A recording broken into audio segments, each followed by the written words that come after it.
রব্বুল আলামিন কুরআন আল কারীমের মধ্যে বললেন, ইন্নাল্লাহা ওয়া মালাইকাতাহু ইউসাল্লুনা আলান নবী। অবশ্যই আল্লাহ রব্বুল আলামিন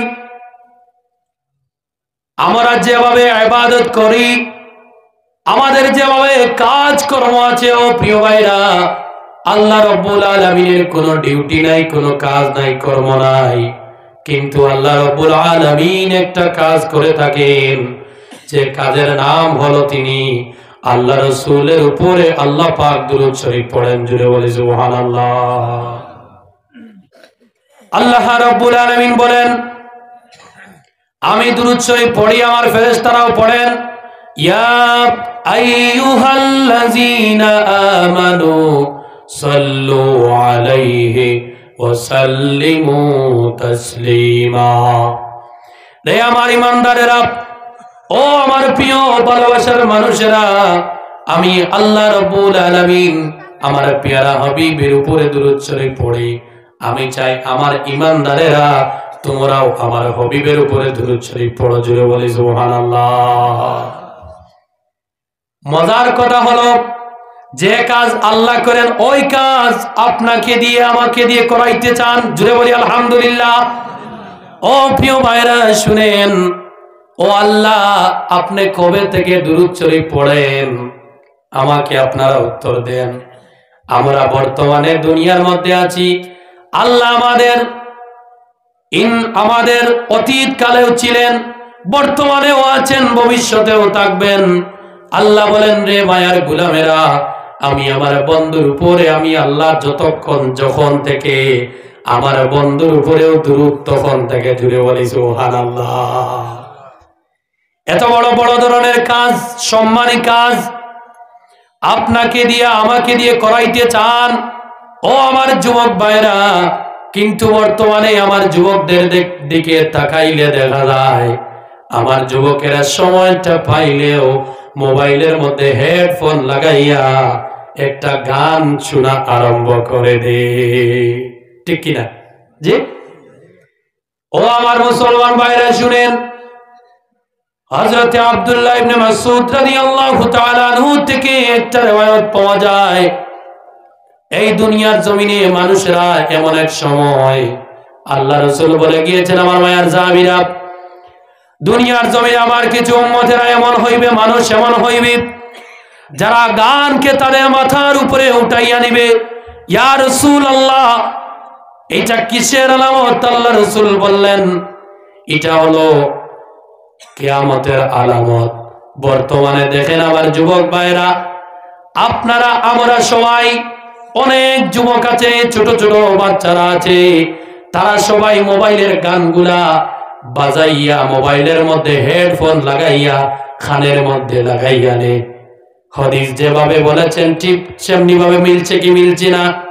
জি, হাদিসে বলেছেন গান মাথার উপরে উঠিবে, তার মানে গানগুলো আমাদের মাথার উপরে গিয়েছে। আবার অনেক ধরনের হেডফোন দেখা যায়, যে হেডফোন গুলা এইভাবে লাগানো হয় মাথার উপর দিয়া। আল্লাহ রাসূল বলেছেন ১৫০০ বছর আগে। বর্তমানে আমার যুবক ভাইরা কিয়ামতের আলামতের সঙ্গে করিয়া চলাফেরা করে। আল্লাহ তুমি আমাদেরকে হেফাজত করো। জুড়ে বলি আমিন। শিখাইলাম না আপনি ধরে ওলা বেশ না, সামান্য কথা কইব, বইয়া শুনবা তো ইনশাআল্লাহ। আমার প্রিয় ভাইরা, তাইলে শুনেন এই কথা কেন বললাম। ও মুসলমান ভাইরা, আপনাদের ছেলেদেরকে, মেয়েদেরকে, ছোট ছোট বাচ্চাদেরকে সময় পাইলে আলিম ওলামাদের ওয়াজগুলা বাইর করে দিও। সময় পাইলে রাসূলুল্লাহর মিলাদ গুলা দিয়ে দিও, জিকির গুলা শোনাইও, দুরূদ শরীফ শোনাইও।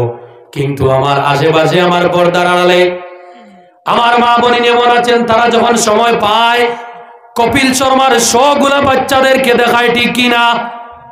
ও ভাইয়ের মেইন কথা কইব রে বা, মেইন জায়গা মারিয়া মারিয়া থুরা উত্তর দিও আপনারা। আমার মা বোনেরা কাজ করার জন্য নায়কদের যেগুলা কাহানি আছে, ওই কাহানিগুলা বাচ্চাদের সম্মুখে উঠাইয়া রাখে। এই যে অযথা কথার কারণে, অযথা গানের কারণে এই আমার বোন জানে না এই বাচ্চার মূল তিনি মারিয়া রাখি দিতরা মুরা। আর মুড়া মারার পরে বড় হওয়ার পরে এই নামাজ পড় সে বলে নামাজ আবার কিতাবেটি, ঠিক কিনা? জি না না, আপনার ছেলেদেরকে আপনার মেয়েদেরকে ছোট ছোট আমার ভাই বোনদেরকে ছোটবেলায় যদি আপনারা ইমানের শিক্ষা দাও, কোরআনের শিক্ষা দাও, আল্লাহ রাসূলের দুরূদের শিক্ষা দাও, যদি শেষ পর্যন্ত ও মুসলমান ভাইরা বড় হওয়ার পরে এই বাচ্চাকে আর বারবার বারণ করা লাগবে না, বাচ্চাটা অটোমেটিক্যালি নামাজি বনিয়া যাইবে। জুড়ে বলি সুবহানাল্লাহ। আমার মুসলমান ভাইরা, আপনারা জানেন, আশেপাশে তাকাইয়া দেখেন, এই গ্রামের মধ্যে এলাকার মধ্যে অনেক বাচ্চারা আছেন যাদের বয়স 30 থেকে 35, 20 থেকে 25। কয়টি ছেলেরা মাহফিলের মধ্যে এসেছে, তাকাইয়া দেখেন কেন আসলো না? তার কারণ তাদের কোনো দোষ নাই, দোষটা আমার আপনার। কিভাবে আমার প্রিয় ভাইরা? আগের দিনে আপনার দাদুরা, দাদারা, আপনার বাবারা ওয়াজের মধ্যে যাওয়ার সময় আঙ্গুলের মধ্যে ধরে ধরে বাচ্চাদেরকে নিয়ে যেতেন। কিন্তু বর্তমানে কিছু কিছু শিক্ষিত বাবারা বলেন, মুল্লাদের চিল্লানি শুনিয়া কি হইতো যদি তার বদলা ইংলিশ বইটা পড়াইতাম, ঠিক কিনা? মাসে মাসে ওয়াজ করাইয়া কি লাভ হয়? মুকামের ওয়াজ দিয়া কি লাভ হয়? ওই মানুষকে জানাইতে চাই, ও প্রিয় ভাইরা রে, শুনেন ওয়াজের কারণে কি লাভ হয়। যেভাবে গরম করতে করতে লোহা থেকে জঙ্গার ছুটিয়া যায়, ঠিক তেমনি ভাবে মানুষের কলবের ভিতরে এক ধরনের জঙ্গারে ধরে। ওই জঙ্গারকে ছুটাইতে হইলে, ওই জঙ্গার থেকে নিজেকে রক্ষা করতে হলে আলিম উলামাদের মুখের বাণীগুলা বসিয়া বসিয়া ভিক্ষার মাধ্যমে শুনতে হবে। জুড়ে বলি সুবহানাল্লাহ। ভিক্ষা কেন বললাম?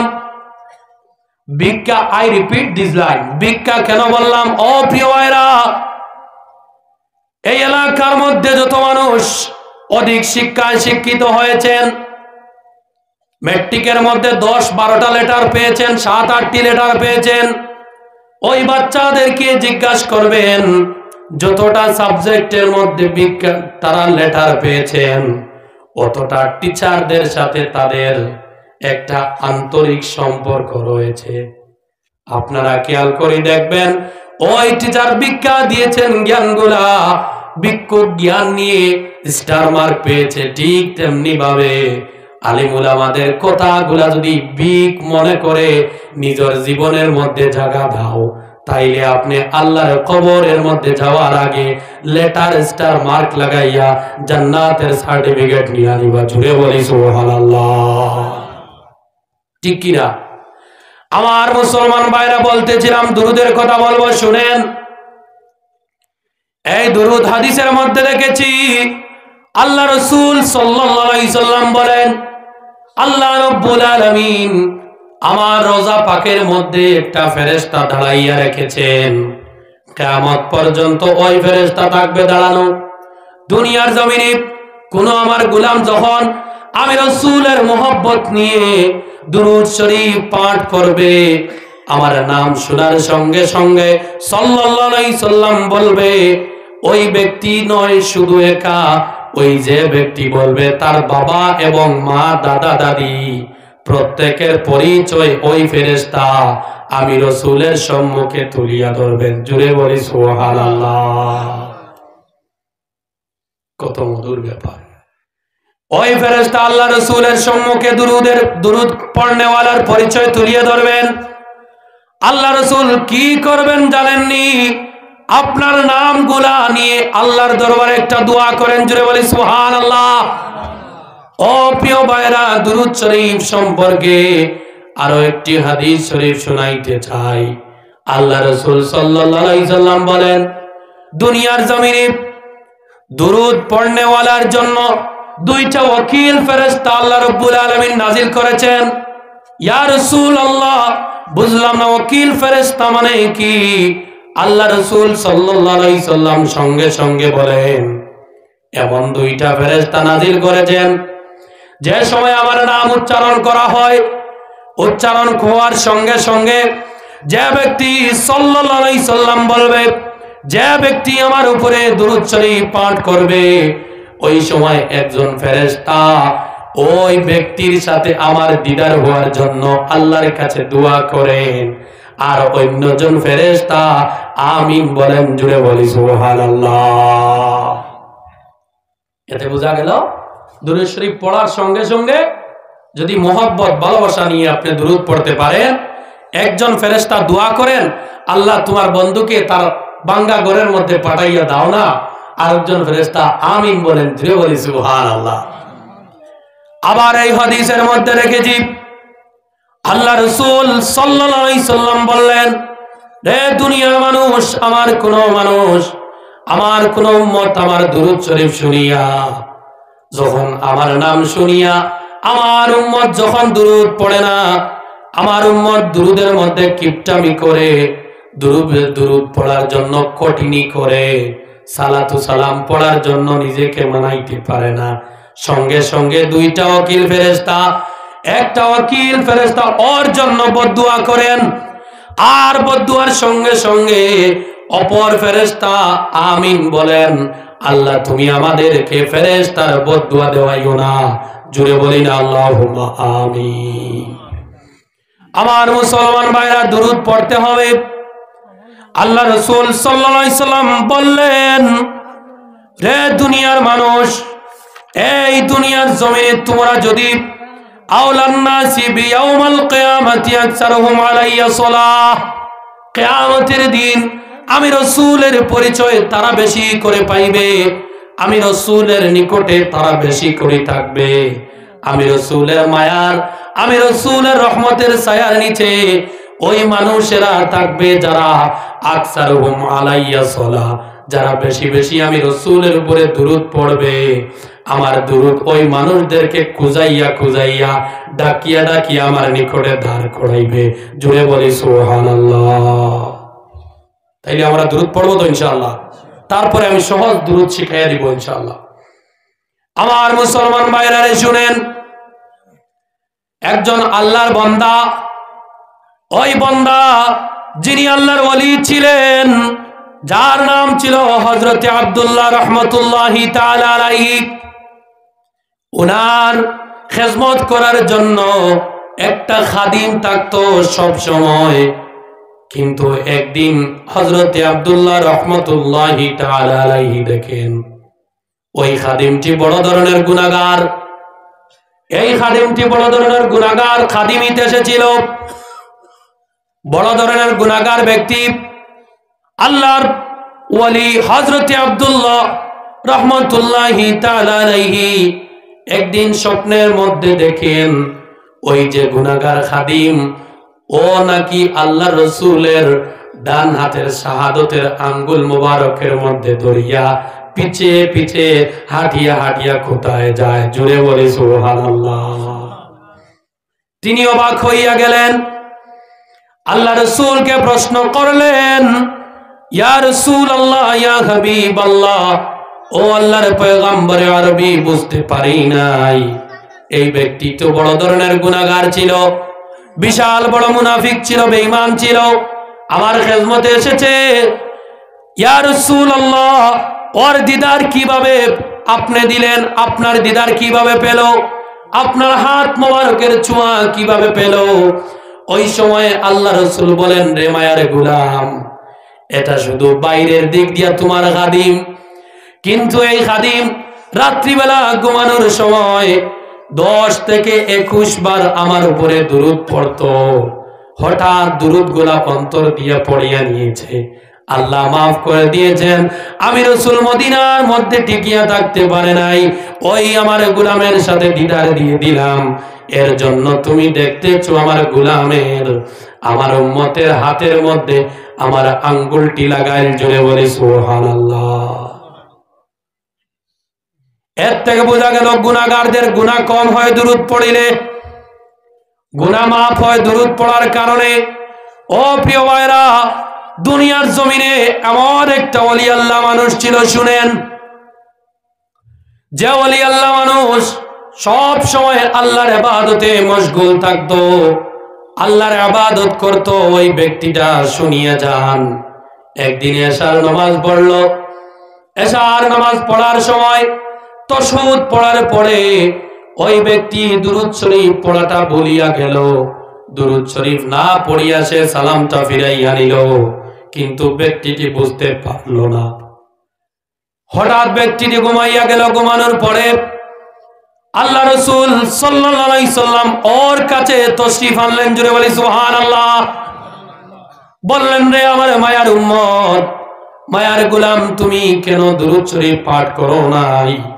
ইয়া রাসূলুল্লাহ, আমি আল্লাহর সানার মধ্যে, আল্লাহর তারিফের মধ্যে এমন মগ্ন ছিলাম, এমন দিওয়ানা হয়ে গিয়েছিলাম, আমি দুরূদটা পড়ার জন্য ভুলে গিয়েছি।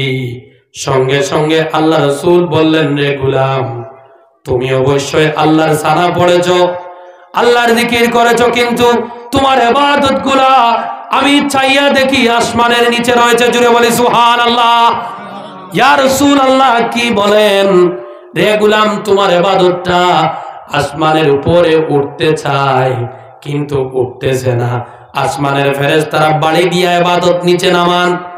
ইয়া রাসূলুল্লাহ, কি হয়েছে? বলে, তুমি আমার দুরূদ পড়ো নাই। জুড়ে বলি সুবহানাল্লাহ। ইয়া রাসূলুল্লাহ, ভুল হয়েছে, মাফ করে দাও, ক্ষমা করে দাও। হঠাৎ করে এই ব্যক্তির ঘুমটি ভাঙ্গিয়া গেল। ভাঙ্গার সঙ্গে সঙ্গে আবার এই ব্যক্তি এশার নামাজের কাজা সে পড়িয়া নিল। দুরূদ সহকারে কাজা পড়ার পরে আবার ঘুমাইয়া গেল। হঠাৎ করে দেখেন আল্লাহ রাসূল জান্নাতি একটা ফুল নিয়া ওই আল্লাহর গোলামের ঘুমের মধ্যে তশরিফ আনলেন। জুড়ে বলি সুবহানাল্লাহ। ইয়া রাসূলুল্লাহ, ইয়া রাসূলুল্লাহ, আপনি? আমি। ইয়া রাসূলুল্লাহ, কিভাবে আপনি এলেন, কেন এলেন?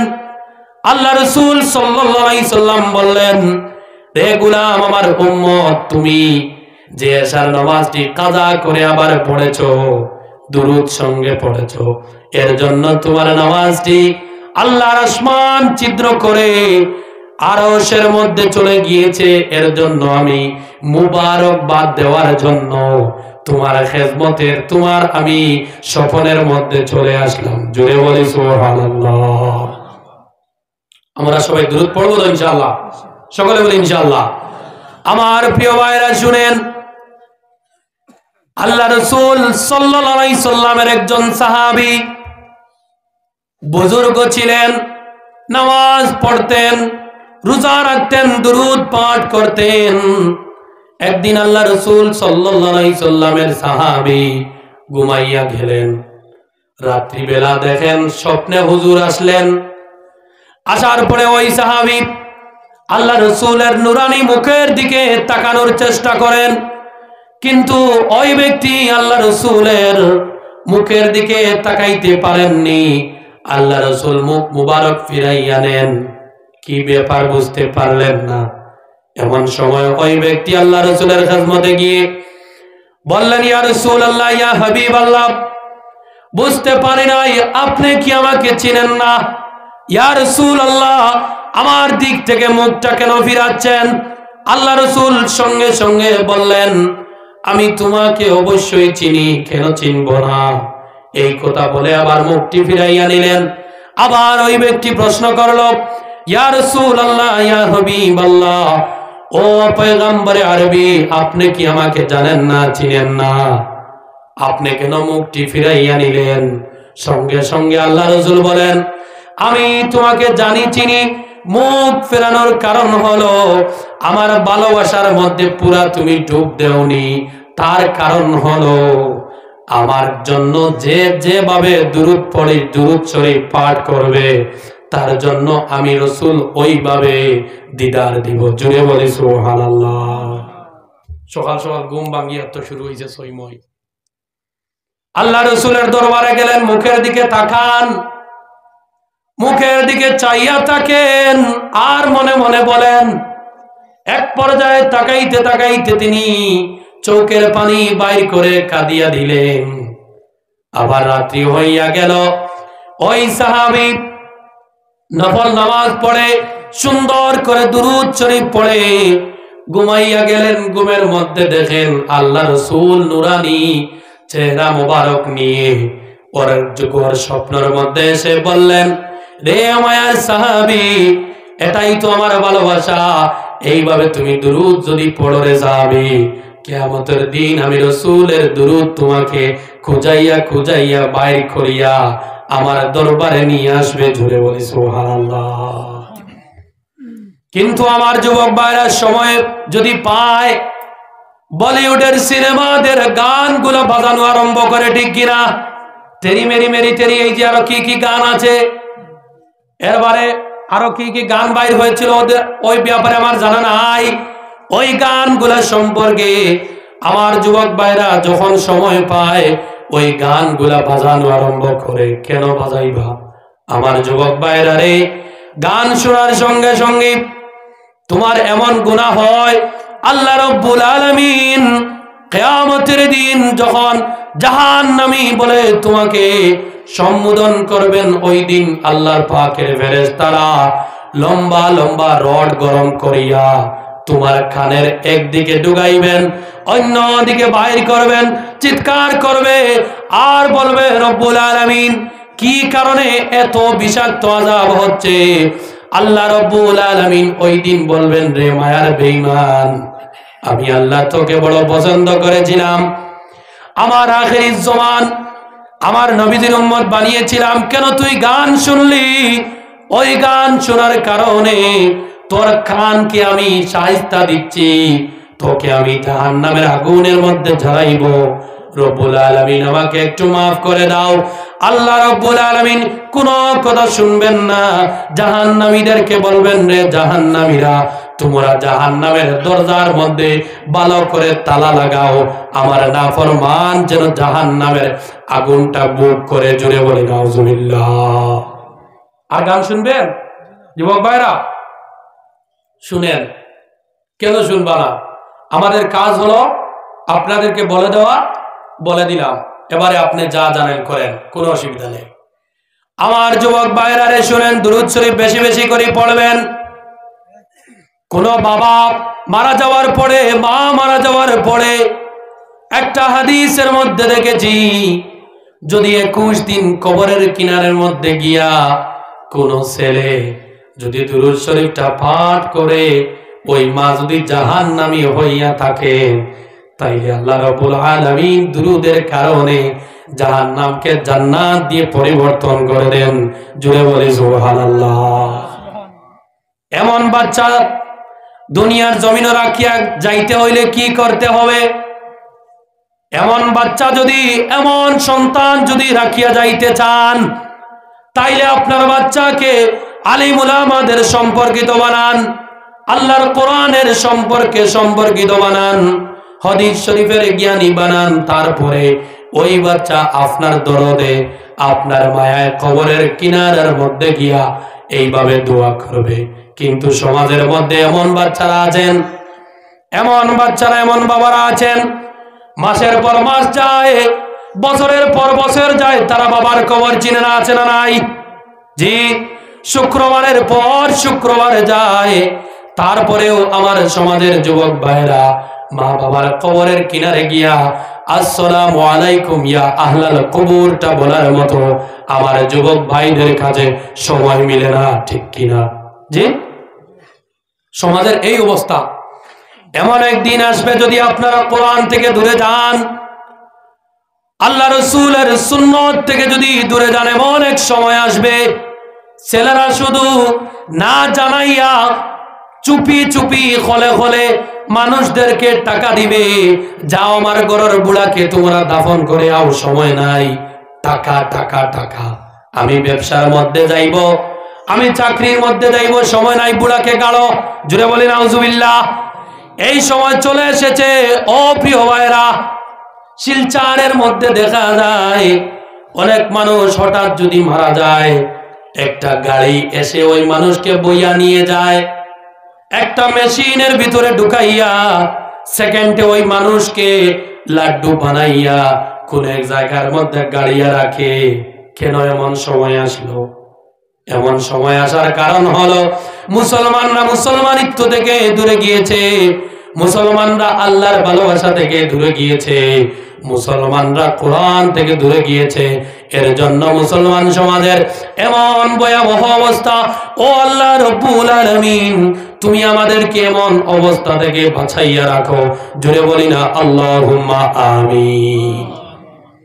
সমাজের মধ্যে এমন ছেলে আছে, ছোট ছোট বাচ্চারা, এক বাড়ির বোন আমার অন্য বাড়ির একজন বান্ধবী জালকে গিয়া বলেন, তুমি শুনছো কি, আমার ছেলে আমার নেনা এতক্ষণ পর্যন্ত ঘুমায় না, যতক্ষণ পর্যন্ত আমার মেয়েকে আমি খাট্টু শালের নাটক দেখাই না, অথবা আমার মেয়ে অতক্ষণ পর্যন্ত ঘুমায় না যতক্ষণ পর্যন্ত আমার নেনাকে আমি টিঙ্কুল টিঙ্কুল লিটিল স্টার শুনাই না।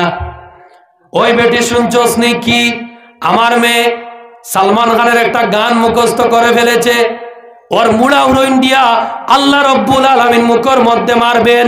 জোরে বলি নাউজুবিল্লাহ।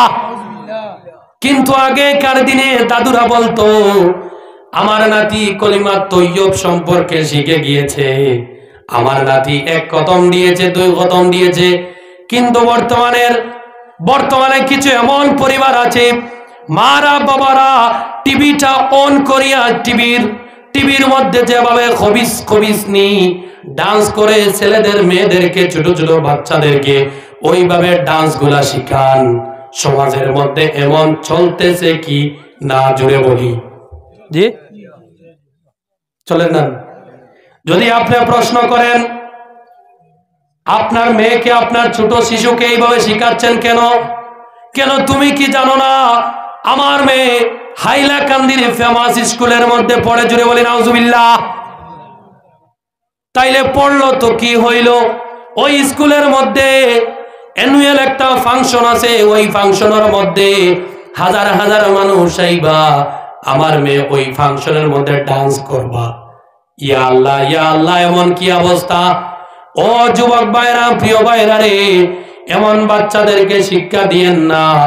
অতিরিক্ত স্মার্ট স্কুলে পড়াইয়া কম বয়সও আপনি হীরা ফাখনা মুরব্বী বানাইও না, ঠিক কিনা?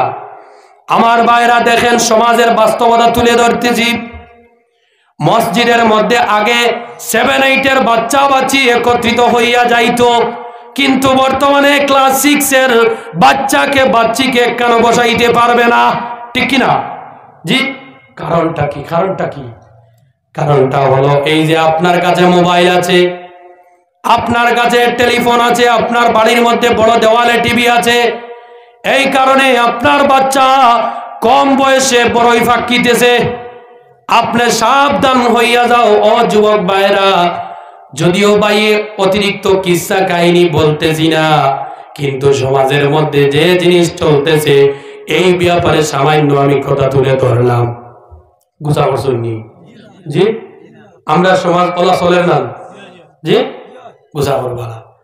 আমার প্রিয় ভাইরা, সময় পাইলে বাচ্চাদেরকে আল্লাহর কোরআন আল কারীমের তেলাওয়াত শোনান। সময় যদি পান, বাচ্চাদেরকে কোন বুজুর্গ আলিম দ্বীনের কাহানিগুলা শোনান। যদি আপনি সময় পান, আপনার বাচ্চাদেরকে সূরা ফাতিহার অর্থগুলা শিক্ষা দেন।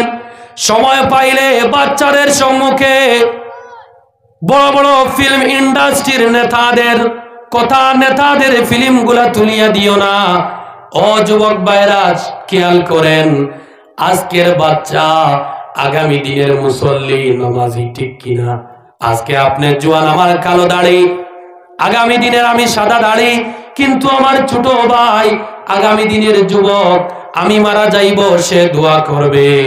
আর যদি আপনি আটকুরা হইয়া মারা যাও, আটকুরা মতলব একটা মাসআলা বলে দেই। সমাজের মধ্যে আমার কোন মা বোনদের, মা ভাইদের, বাপ এবং আমার বোন মাদেরকে কথা বলতেছি, সমাজের মধ্যে এমন বাবা আছেন, এমন মারা আছেন যাদের আওলাদ জন্ম নেন না। কিছুগুলা মানুষ আটকুরা বলেন, জোরে বলি নাউজুবিল্লাহ। ও প্রিয় ভাইরারে, একটা হাদিসে দেখেছি, যাদের সন্তান নাই, যাদের আওলাদ নাই, হযরতে মা আয়েশা বলেন, রে দুনিয়ার মানুষ, তোমরা যদি সন্তান না থাকা সত্ত্বে আল্লাহ রাসূলকে যদি রাজি করে ভালোবেসে যদি চলে আসতে পারো, তোমাদের হাসর আমি আয়েশার সাথে হবে। জুড়ে বলি না সুবহানাল্লাহ।